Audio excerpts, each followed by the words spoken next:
I am now back from Disney World and my challenge is complete. So today I wanted to break down exactly all of the things that I learned about how to stretch your budget whilst in Disney. I was given an amazing challenge by voiceoverguide.co.uk where I was given £3,000 and the aim was to see how far I could make that stretch at Disney World over the course of a week. So I hope you've seen the vlog series to see just how that went. So today I'm going to break down all of the thought process that I went through whilst planning the trip to get the most out of my budget, and the tips and tricks to help you get the most out of your budget, and the challenges whilst I was there, plus all of the things I've learned. So first up, let's talk about the things I was worried about going into the challenge, because there definitely were some.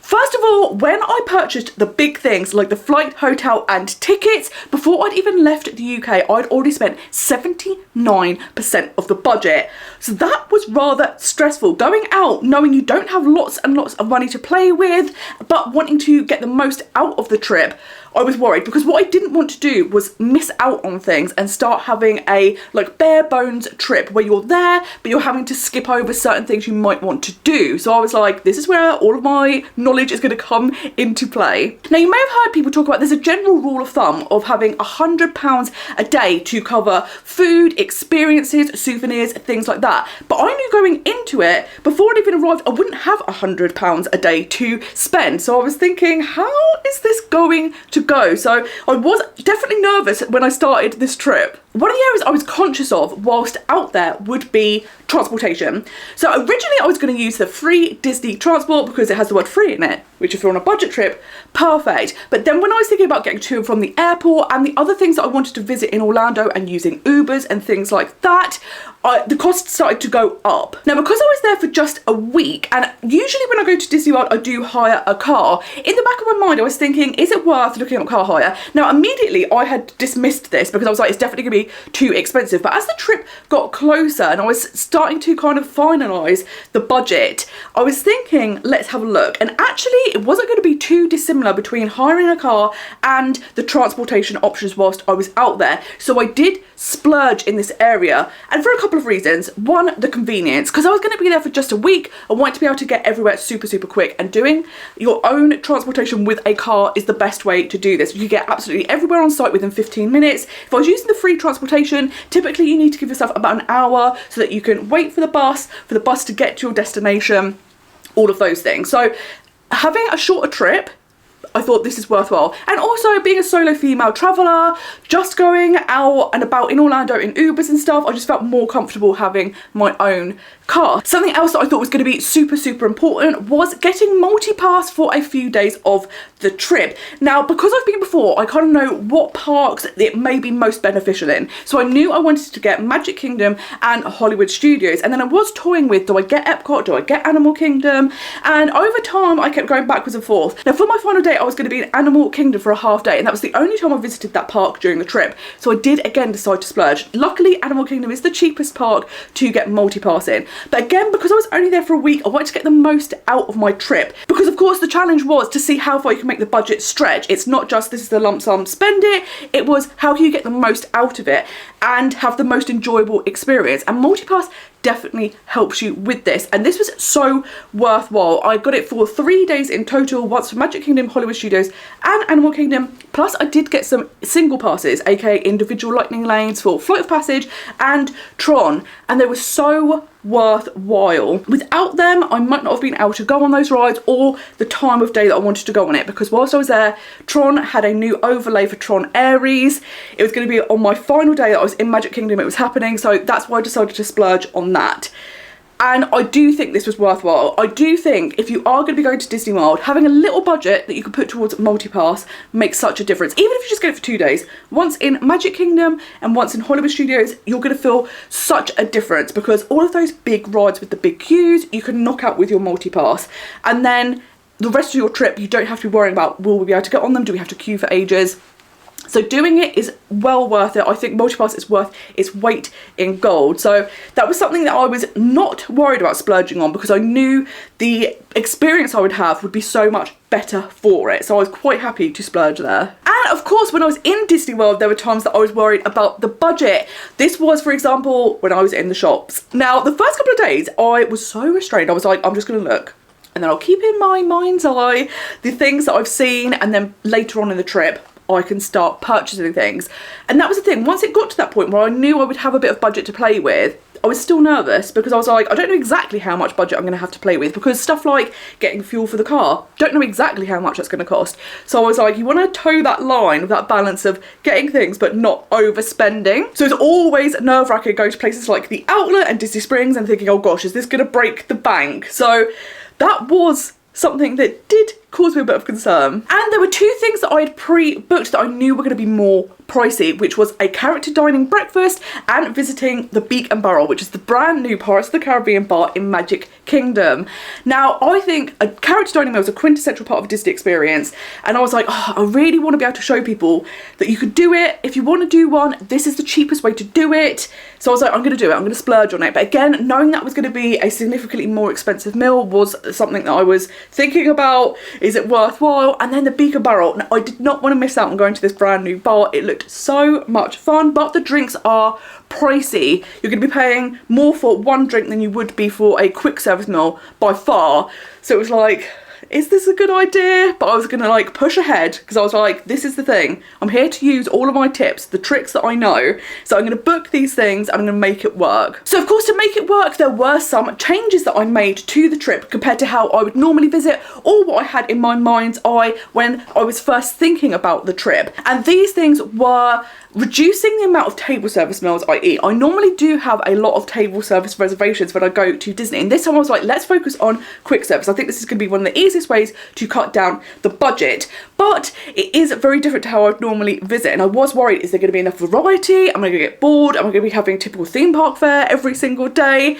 So that was a way to cut down the money, but I was worried, will it impact the experience? When I was planning the trip, I did actually book in a few table service reservations and a reservation for Geo 82, which is the brand new adult-only bar in Epcot. However, once I got closer to the trip, and in fact, even whilst I was out there, I decided to cancel these because the amount that they were going to cost, I was like, I think the experience is not gonna be made beneficial by spending so much money on those things. I'd rather save the money and put them into different areas of the trip, and I do think that was the right decision. And of course, I've already touched on some of the other changes that I made, such as deciding to take the plunge and hire the car. That was not the original plan. It was to use the free Disney transport, but as I mentioned, because I needed to save time and also wanted to go off-site and just feel a bit more comfortable, I got the hire car and I don't regret it. So how did the challenge go? If you've seen my final vlog, then you will know it was a success. I ended up coming home with £6.34. We were slightly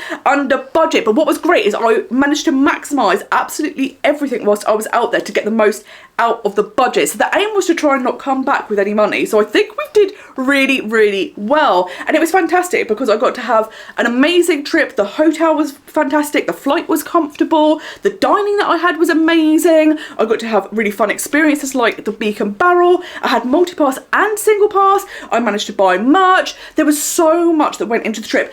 And what was great about that is I didn't feel like I missed out on absolutely anything. I did not leave thinking, oh, I kind of saved money, but then I missed out on doing this.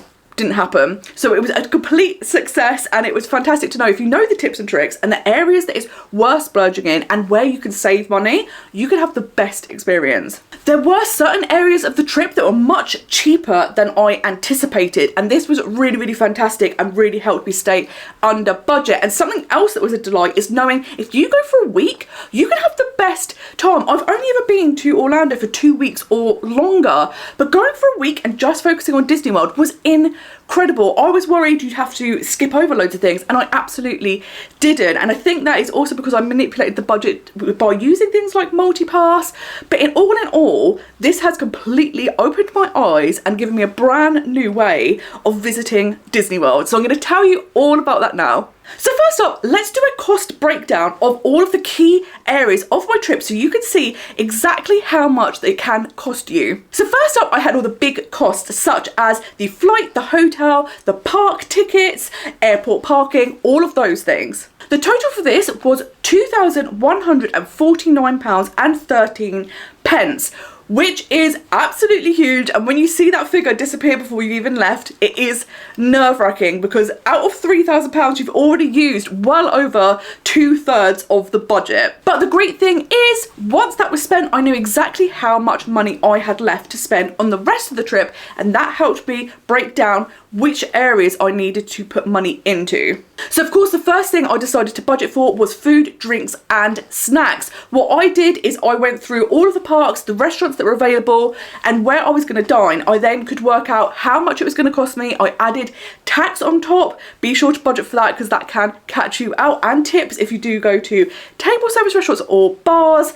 And from that I then knew this is how much money I need to budget for food and drinks. So I had actually budgeted for £400 for food, drinks and snacks, but I only ended up spending £309 over the course of a week, which I think is incredible. And because I saved so much money in this area, it gave me more money to play with in other areas of the trip.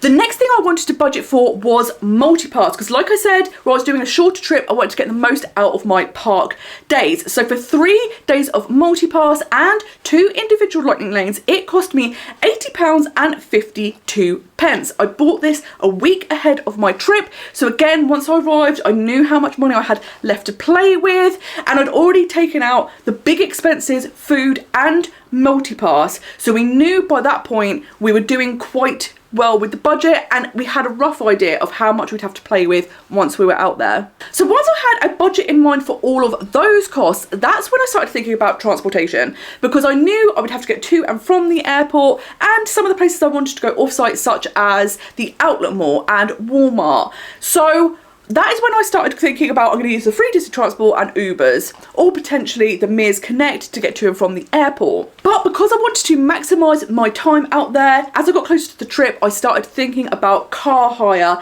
And then because I had a rough idea in mind of how much transportation was going to cost me, I could then see a comparison to hiring a car. So in total, for the car hire, for my visitors toll pass, where I could save up to 80% on toll roads, and fuel for the car, I ended up spending £238.55 on transportation. Now it is worth mentioning I could have got car hire for cheaper, but then I would have been using car hire companies that don't have as great reputations and can be a little less reliable. So because I wanted a seamless trip, I decided to splurge a little bit and pay a bit extra so that I could hire with Alamo. But I did save money by going to a few different companies to see the comparison prices between them, and I ended up going with Florida Car Hire for less because they came up with the best prices. So once I had all of these key areas of my trip figured out and a rough budget set, I knew I would have just over £100 left for souvenirs and merchandise. But the great thing was, whilst I was out there, because I ended up saving so much money on food costs, I had more budget to play with than ever anticipated. So I ended up spending £216.48 on souvenirs, which I was not going into it thinking I was going to have anywhere near the amount of money to be able to do that. I thought I'd maybe be able to get 1 or 2 things to bring home as a memento. So this actually gave me a lot of leeway, and I managed to get some really amazing pieces of merch, including this lovely Winnie the Pooh sweatshirt. So I wanted to dive into all the different ways that I saved money on the trip so that it can hopefully help you get the most out of your budget. First up, I got economy flights, and I didn't add anything apart from my seat selection because I was a solo traveller. I had the fear of getting the middle seat, and for a long haul flight I did not want that. So I paid £58 so I could choose my seats going out and coming back, which again I think was worth the splurge. But going economy was fantastic because it was the cheapest way to fly, and it was also because I'm going for a week-long trip, I knew I wouldn't need to take extra baggage, stuff like that, so it was able to save a lot of money this way. Another way that I saved money was the time of year I visited. I love visiting in September because I know it's one of the cheaper times of the year to visit, and that means you get so much more bang for your buck. It is wild how much the prices will fluctuate throughout the year, not just hotel prices but ticket prices and multi-pass prices, so it is well worth having a little research and seeing which time of years you can visit and also which one is going to be the most affordable for you. And because I booked just 7 months in advance, I managed to get a really good deal. I got a package with Virgin Holidays which included my hotel, flights and ticket, and this was really great because it had 20% off, and that helped save so much money. So it was much more affordable than expecting. When I was first given the budget, I had in mind that flights are going to be about £600, tickets about £650, hotel maybe between £1,000 and £1,200. So I had an idea in mind, but luckily with this offer it came up much cheaper, and it cost £2,000 and 22 pence for that package, which was great. The biggest way I saved money was switching to quick service meals. Now normally I have one quick service meal a day when I visit Disney, and I had no idea how much money I was spending on dining because of that. I was actually super blown away with how affordable quick service meals were in Disney World. Most of my meals cost me between £11 and £13, which I did not think you could eat that cheap in Disney World at all, and this saved me so much money. Some days I spent less than £40 simply because all I bought was meals and they were super cheap. So this was an amazing eye-opening experience for me, and going forward I will absolutely do more quick service dining.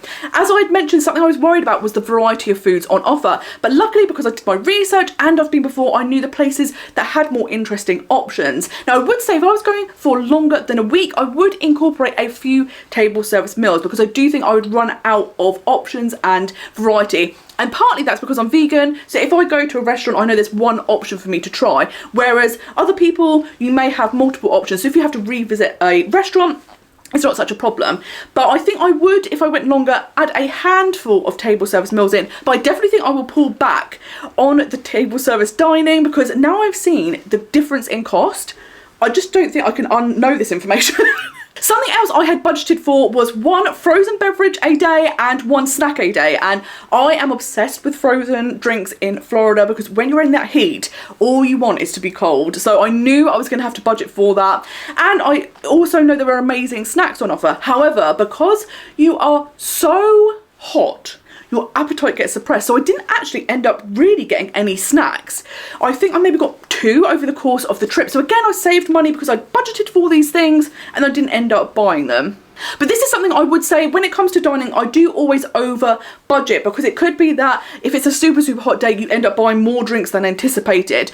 Or if you go to a restaurant and you decide to also get a side dish or a starter, something like that, you want to give yourself a little bit of leeway. And something else to consider is adding tax and tip on top. So all of the meals you're going to have to add tax. Disney World sits across 2 tax districts, which are 6.5% and 7.5%. So I budget for 7% on average just to cover myself, and for the character dining meal that I had and for the Beacon Barrel, I knew I'd also have to tip, so I did budget for that, a 20% extra tip. And that is also why table service dining is so expensive, because if you have your meal and you know the main course is $30, you are then going to have to add 27% extra on top of that price, which immediately makes the meal so much more expensive. So just be aware of that. Now let's talk about the things that were worth the splurge. Because the whole point of the challenge was to not only see how far the money could stretch, but to get the most out of the trip, I knew there were areas that I were going to put money into that would enhance my experience.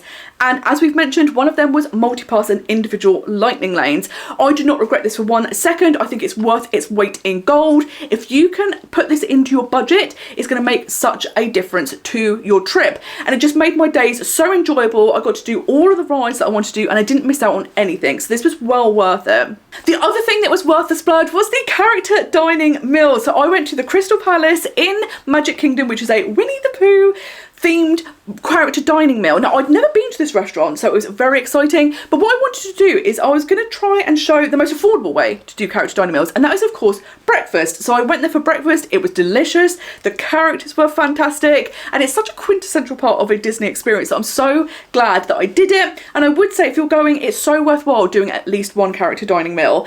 And the way to make it more affordable is to look up the prices in advance, because all different reservations will have different prices, and pick breakfast to be the cheapest option. So even in breakfast, where you decide to dine will make a difference. So I went to the Crystal Palace, which is on the lower end. It's not the cheapest that you could go to, but it is a lower end option when it comes to pricing. However, if you went to somewhere like Cinderella's Royal Table for breakfast, that's going to be significantly more. So do just have a little look and look at the different prices for the different restaurants and the different seatings, and you will then be able to find which one is going to be right for you. Another fantastic splurge was going to the Beak and Barrel. Now, of course, going to a bar and spending like $25 on one drink is nuts. It's a lot of money to be spending, but it was so much fun. I think out of all of the bars at Disney World, this one is the best. It is the most immersive. I had the most amount of fun, and if you love Pirates of the Caribbean, you're going to absolutely love it here. And I think that's the thing, when you're going to Disney, you do want to add in these little experiences that give a little bit of extra pixie dust onto your trip. If you go and you just do all of the rides, the character meets, you're still going to have a fantastic time. But if there are these little things that you think, that would be a really fun way to add a little bit of more magic into my day, it's so worth budgeting for it, and this was well worth it. And something that for me was well worth the splurge was the car hire, because like I say, it saved me so much time getting around, so it made me have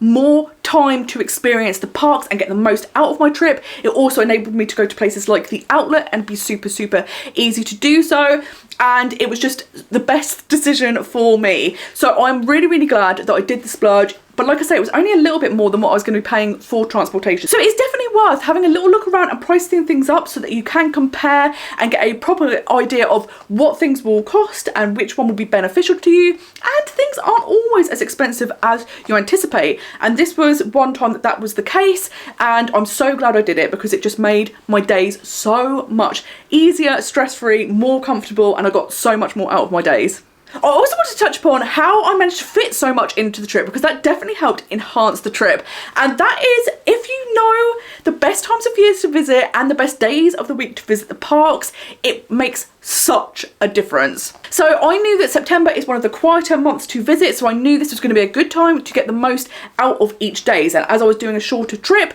you wanted that to be a possibility. Plus, I knew which days of the week to visit each park, which days they were going to be busier, and little tricks to help you get the most out of your time. So for example, some of the days that Magic Kingdom was having a Halloween party, I knew this is going to be a great day to visit because it's a quieter day. And that not only helps you get more out of the day, but it also helps you save money because you don't have to buy multipass for that day. Another way I fitted so much into the trip was something that I didn't even anticipate. I did not plan to do it. I didn't think it would happen. And that was going from park open to park close. Now, this is something I never do. I'm nearly 40. Those days are long gone, or so I thought. But this trip, I was planning to go back and have afternoon breaks. And I did that, I think, maybe a couple of times. And it was glorious, and it just gives you a much more relaxed trip. It gives your body time to recover so that when you're in the parks you just feel so much better. So I'm a big fan of the afternoon break. However, this trip, because I was just having such a good time, the time was passing and I didn't even think about going back to the resort. And the way I was doing that was by having breaks in the park. So I'd intentionally, if I was getting a little bit tired, go and have a sit down and get one of my frozen drinks, or go and see a show, or maybe have a meal so that you would sit down for a little while. And by incorporating rests into the day, it helped me keep going for longer. I also think, because I knew I was there for just a week, I was more reluctant to take breaks at the resort once I was in the park. Now, with the car hire, like I say, it's 15 minutes to get anywhere on property. So I could have absolutely gone back and had a little rest. But because I was feeling good in myself, I decided to power through and just incorporate these little tricks, like going to see a show, to have my breaks in the park. And it was unbelievable. I haven't done this for, I don't even know how long, well over a decade. And I never thought it was something I would ever do again. But for this week-long trip, it was absolutely perfect. Now, I would say if I was going for a longer period of time, I probably would not do that, because you'd be way too tired and end up, you know, the later part of the trip being miserable, your feet hurting, you're exhausted. And because you have the luxury of time, you do have time to take those breaks, and it's not going to be detrimental to your trip. You're still going to be able to do absolutely everything and more than you anticipate. But where it was a shorter trip, doing park open to park close was fantastic. And like I say, it was not on the radar. Didn't think it was going to happen. But it really did help me have the best time. So now I want to talk about all of the ways that this challenge has completely changed my mind about the way I visit Disney. And it really did give me a big eye-opening moment. Now, something I normally do when I'm planning trips is think about all the things I want to do, work out how much that's going to cost and save up towards that. This time, having a set budget and working backwards, seeing how much you could fit into that budget was completely new for me, and it is a revelation. It is so amazing, and like I say, because I managed to get so much more out of the budget than I ever anticipated and stretch it so much further, and my experience was wonderful. I didn't feel like I missed out on anything. I had the exact sort of trip I would normally do. Going forward, I would absolutely set a budget and work backwards again. So if that is how you're going to be visiting Disney, it is totally possible, and you don't have to think, I've got to keep adding more and more costs on. You don't have to do that. You don't have to keep saving extras. You can just go, this is how much I'm going to save for the trip, that's the budget, and work backwards. So I will definitely be doing that going forward. I was also impressed with how much I managed to do. This is a very moderate budget. I think this is something that a lot of people will expect to pay when visiting Disney World. So it was really fantastic to know that you can go on this budget and still have the best experience and maximize your time and what you get to do in Disney World. Going on a moderate budget does not mean missing out on anything, which is fantastic. I also learned that going for a week is amazing. I always thought a week would be too short to do everything, but if you are going to Disney World and focusing on Disney World, you can do so much in that week. And like I say, I didn't feel like I missed out on anything. I am lucky that I'd been before, so things like the Hall of Presidents I could skip over. And you might want to skip over certain things anyway. That might not be your taste or something you're interested in. So I think going for a week is fantastic. I would absolutely do it again. I think it's so worthwhile, and I'm so glad that I got to have that experience. Of course, the big thing I learned was how much money I was spending on dining. Table service meals are a huge part of any budget. So going forward, I would still add some table service meals, but I would definitely cut down on the amount. If I was going for a longer period of time, I'd probably add in a handful of table service meals just to give me a bit of variety. But with a week-long trip, doing almost all quick service meals, apart from that one character dining meal, was amazing, and I would totally do that again. I just could not believe how cheap the quick service meals were. If you look at places like theme parks in the UK or even Disneyland Paris, quick service meals are much more expensive than what I was paying. So it blew my mind, and I will absolutely be adding a lot more quick service dining into future trips. I would say that's actually the easiest way to save money whilst you're at Disney. And then because you're saving money, you can then put that extra budget into other areas of your trip that are going to enhance your experience, like multipass. Something that I always do but definitely helped me during this challenge was to break down my budget in advance. So going in, I knew I had already set, this is the amount I think I'm going to spend on transport, this is how much I think I'm going to spend on dining, and knowing that and having a little bit of extra that I'd already put into those pots was great and helped me be successful with this challenge. So I would say doing a little bit of research and working out how much each area of your trip is going to cost in advance will help keep you on track and know where the areas are going to be more costly for your trip and where you can save money. And because of all the tips and the tricks that I know, I knew which areas that it would be worthwhile to splurge in and where I could save, which is how I made this trip possible and to stretch that budget. So I do hope that throughout the vlog series you manage to pick up on some of those tips yourself and can implement them in your own trips. And of course, if you do need help planning your own trip, then do check out my trip planning services. There I can help you plan your perfect itinerary, book your dining for you, book your multi-pass, or answer the burning questions that you have so you get tips and advice tailored specifically to how you're going to visit. So do go check out my website to find out more about that. Overall, this was such a fantastic experience. It helped me learn so much. It gave me a whole new way of visiting Disney and opened my eyes as to how I can save money in future trips. So this was the most amazing challenge. So once again, I want to say a massive thank you to VoiceOver Guide for not only sponsoring this vlog series and for coming up with this amazing challenge. It has been such a joy, and I hope you picked up lots of tips and tricks for your own Disney trips. Thank you so much for watching, and until next time, I hope you have a most magical day. Bye bye.